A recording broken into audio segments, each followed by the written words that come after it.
y de un antropólogo nos iremos al politólogo ecuatoriano para que nos cuente qué se ve del Ecuador y además, quién sabe, nos sitúe en la circunstancia ecuatoriana que para muchos es motivo de sumo interés. Le paso, por tanto, la palabra a nuestro invitado Simón Pachá.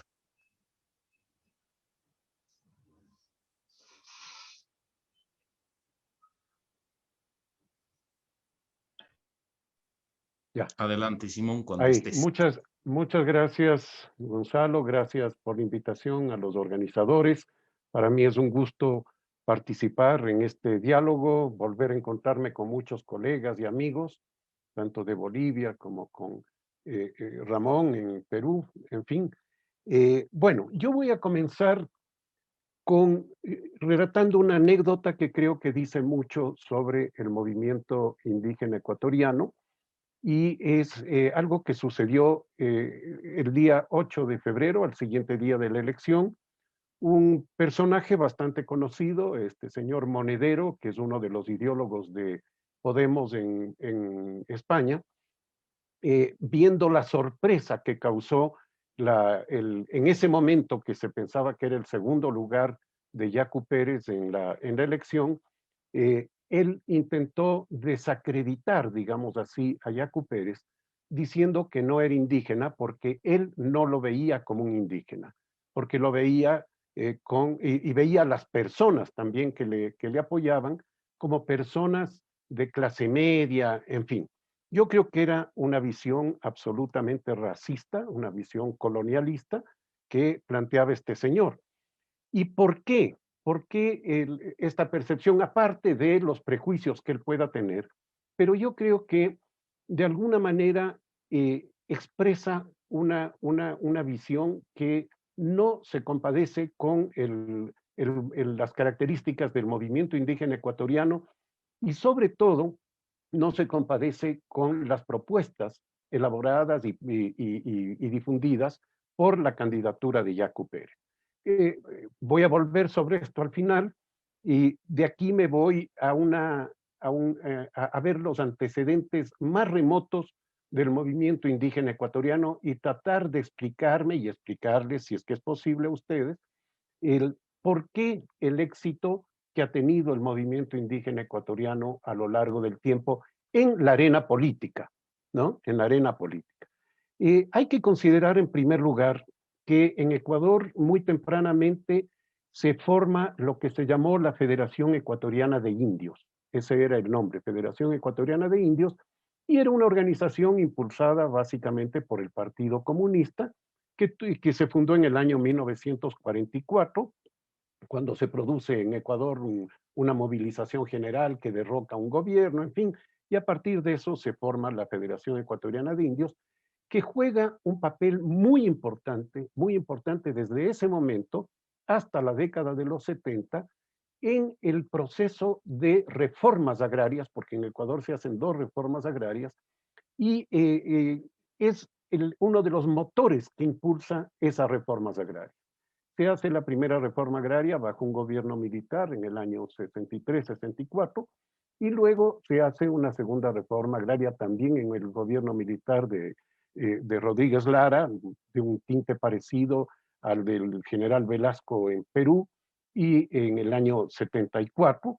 Y estas reformas agrarias, yo creo, la interpretación que hay en general, es que desactivan el problema de la tierra, desactivan el problema de la presión sobre los recursos y un elemento importante, reconstituyen la comunidad indígena. A pesar de que la federación se llamaba Federación Ecuatoriana de Indios, en realidad sus reivindicaciones no eran indigenistas, eran más bien unas reivindicaciones, las propias de ese tiempo de los partidos comunistas que seguían un poco la directiva de Stalin, no un poco, bastante, la directiva de Stalin, esta de las nacionalidades, en fin, y que se pensaba que los indígenas se convertirían pronto en proletarios y que ese sería, digamos, la reivindicación sería más bien por el lado económico, en fin, y no por el lado comunitario, el lado etnocultural. Sin embargo, en el año 72, después de los efectos estos que me refiero de las dos reformas agrarias, y en el año 1972 surge Ecuarunari, una primera organización indígena que reivindica el tema etnocultural, es decir, que abandona las reivindicaciones que habían sido las de la FEI, que era la tierra para el que la trabaja, la asignación de la forma esta precaria que había del Huasipungo, en fin, ¿no? Y pasa a la reivindicación de lo étnico, ¿no? En el año 72. En el año 1986 se funda la CONAIE, que es la organización más conocida y de nivel nacional. Ecuarunari es más bien acotada a determinadas provincias de la sierra, y se forma la CONAIE, y en el año 1990, bajo el gobierno de Rodrigo Borja, se produce lo que se denominó el levantamiento indígena, que fue una movilización muy fuerte y que se toman pacíficamente, algunas iglesias de Quito, se toman caminos, en fin, y logran extraerle, digamos así, al gobierno. Felizmente se encuentran con un gobierno relativamente progresista, socialdemócrata, ¿no? Logran extraerle una serie de, digamos, conquistas al gobierno, entre otras incluso la asignación de un gran territorio de más de 30.000 hectáreas para los pueblos indígenas de la Amazonía ecuatoriana, ¿no? Y después se funda Pachacutic en el año 1995. Es decir, ahí ya hay una expresión política propiamente. Ya no es el movimiento social bajo sus diversos membretes, sino una organización política que se constituye en el brazo de estos movimientos indígenas o en el brazo de los pueblos indígenas, ¿no? Quizás aquí cabe señalar una diferencia con la trayectoria boliviana, en el sentido de que en Bolivia más bien se constituye primero un partido y después adopta lo etnocultural o las reivindicaciones étnicas, me refiero al MAS, ¿no? Y más bien aquí surge el partido con esas reivindicaciones. Esto, insisto, es en el año 95, y muy pronto esta nueva expresión entra a disputar cargos en la política. Y un cargo de los que disputa es el de la presidencia de la República.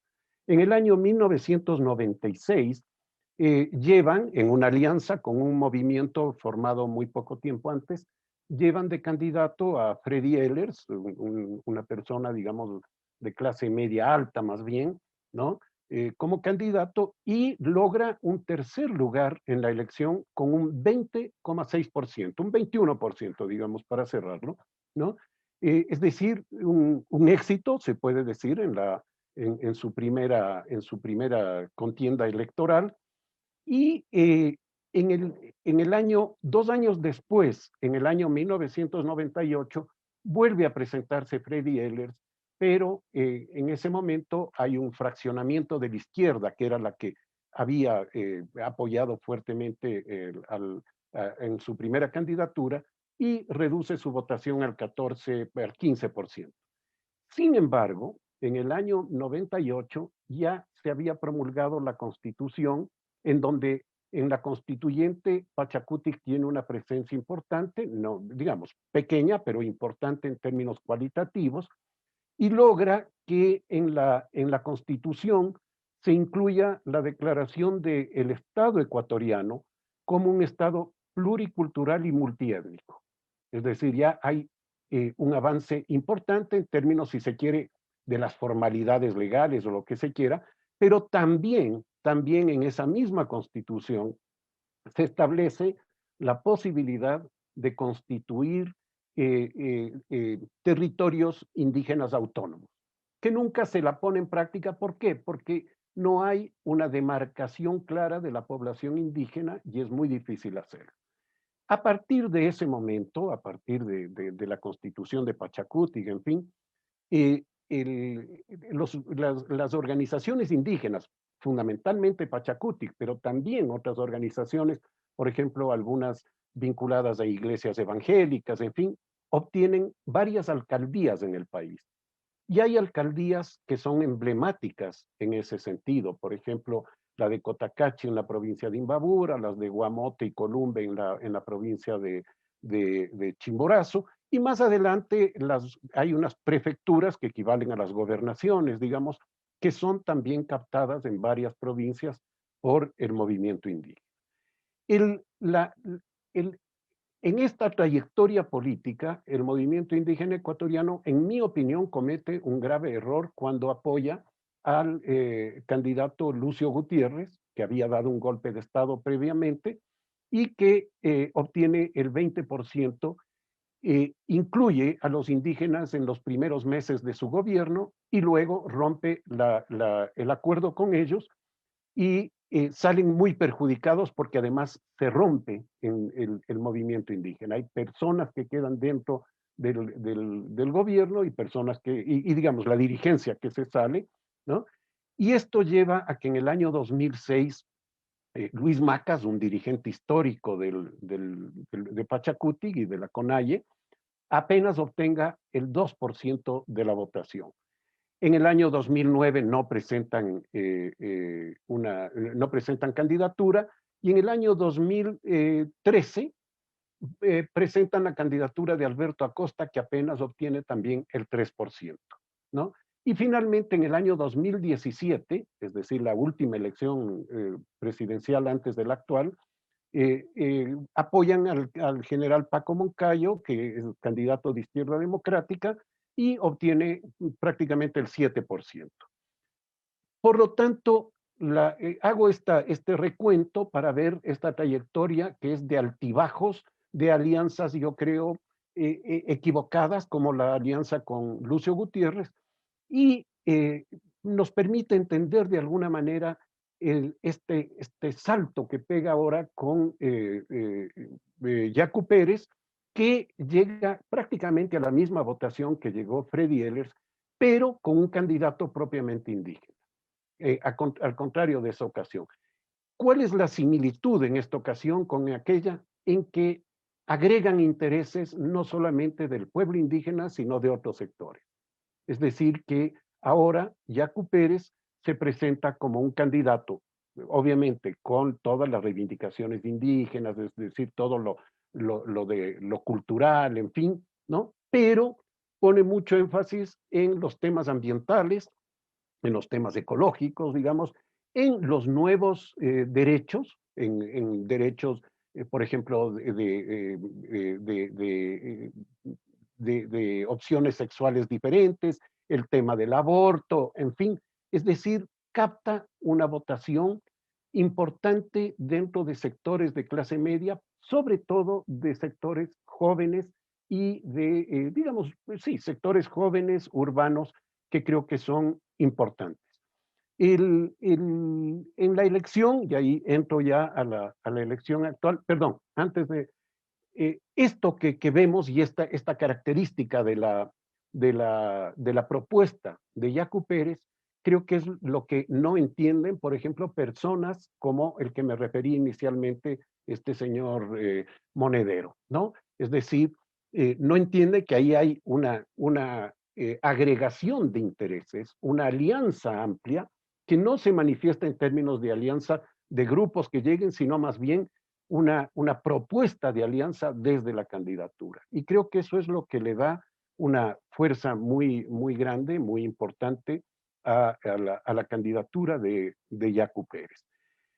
¿En dónde obtiene su votación Yacu Pérez? Creo que también es importante señalarlo, obtiene fundamentalmente en la Amazonía, que el movimiento indígena es muy fuerte en la Amazonía y se reagrupa en esta ocasión en torno a esa candidatura, ¿no? Pero claro, la Amazonía en términos electorales pesa apenas el 4% del total nacional.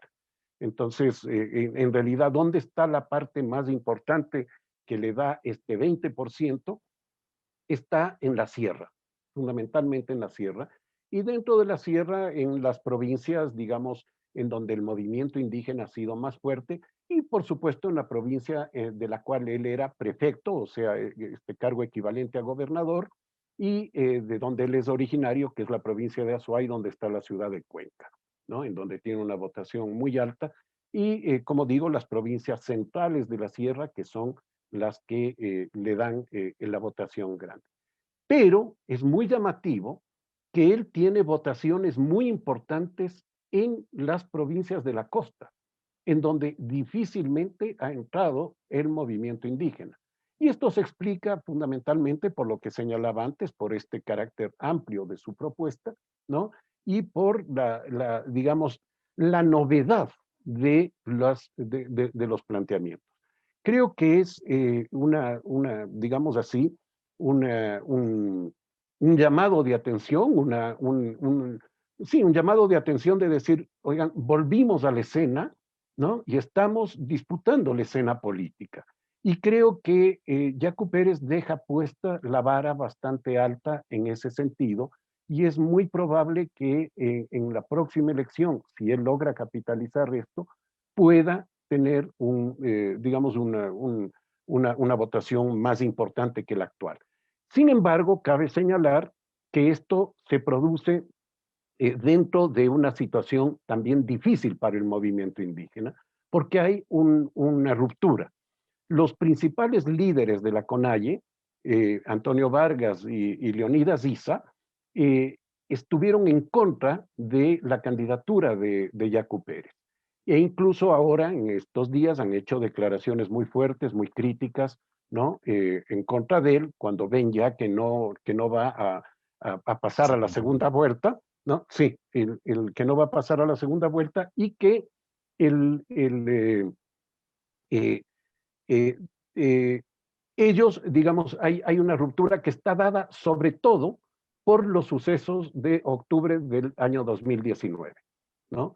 Cuando hubo unas manifestaciones que, al contrario de lo que han sido siempre las manifestaciones indígenas de la CONAIE fundamentalmente, fueron unas manifestaciones con una carga de violencia que, entre otros, Yacu Pérez atribuye a que hubo infiltrados, es decir, que no fue esa la directiva de ellos.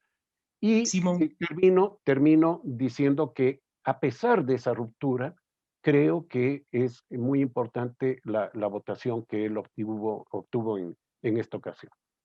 yo quiero fulminar mi curiosidad con dos nombres que has mencionado en tu exposición, Monedero y Alberto Acosta. ¿En qué medida tus objeciones a lo que dice Monedero son a una izquierda que quizás se niega a ver al indio concreto, al indio real político, no, digamos, no acoplado a un proyecto más tradicional de izquierda? Y también, desde el otro lado, ¿en qué medida Yacu no es un descendiente de la primera disidencia correísta que fue Alberto Acosta con la agenda ambientalista? Si no hay también algo de lo que Monedero observa que sea real. No, empiezo por esto último. Yo creo que no. Yo creo que Yacu es más bien heredero del proceso en general del movimiento indígena, ¿no? Y más bien Alberto Acosta es alguien que se ha plegado y ha estado permanentemente en ese andarivel, digamos, ¿no? Más bien es lo contrario, diría yo, ¿no? Eh, en cuanto a lo de Monedero, a Monedero le sorprende, por ejemplo, que haya personas indígenas que, por ejemplo, tengan recursos para estudiar. Yacu Pérez es abogado, pero la tradición ecuatoriana, y quizá en esto es bastante similar a Bolivia y diferente a Perú, en la tradición ecuatoriana, la mayoría de los dirigentes indígenas han sido profesionales, es decir, han tenido un título académico. Son generalmente abogados, antropólogos, lingüistas, hay varios lingüistas, ingenieros, agrónomos, en fin, ¿no? Es decir, eh, eh, digamos, han tenido la posibilidad, por esfuerzo propio, en fin, de llegar a esos niveles, cosa que para una visión, digamos, racista como la de Monedero, él cree que los indígenas tienen que ser pobres y tienen que, como dijo otro personaje chileno, dijo que los que habían pasado a la segunda vuelta era la derecha que se baña y la derecha que no se baña. O sea, era un poquito dura la cosa, ¿no? Viniendo de una persona de izquierda, además, ¿no? Entonces, creo yo que eso también explica mucho la cosa, explica esta élite indígena que ha tenido tanto Bolivia como ha tenido Ecuador, y creo que es importante. No nos gustan las élites, no nos gusta esto de decir, bueno, pero juegan un papel, es decir, están ahí, existen, ¿no? Y por lo tanto creo que han jugado un papel importante. Y el otro aspecto que le cuestionaban era el cambio de nombre, porque él originalmente Carlos. se llama Carlos, ¿no? Y se cambia el nombre. Pero bueno, esa ha sido una tradición más bien por reivindicación precisamente de lo étnico. Nina Pacari no se llama Nina Pacari originalmente. Auquitituaña no se llama Auquitituaña, ¿no? Hay un poeta, Ariruma Cowi, que tampoco se llama Ariruma Cowi, pero ellos adoptan el nombre porque quieren indianizarse en definitiva. Entonces, eso es más bien una expresión de identidad fuerte. Y estos otros señores, claro, no entendieron nunca, ¿no? Muchas gracias, Simón, por ponernos al día, además, en lo intricado del panorama y su genealogía.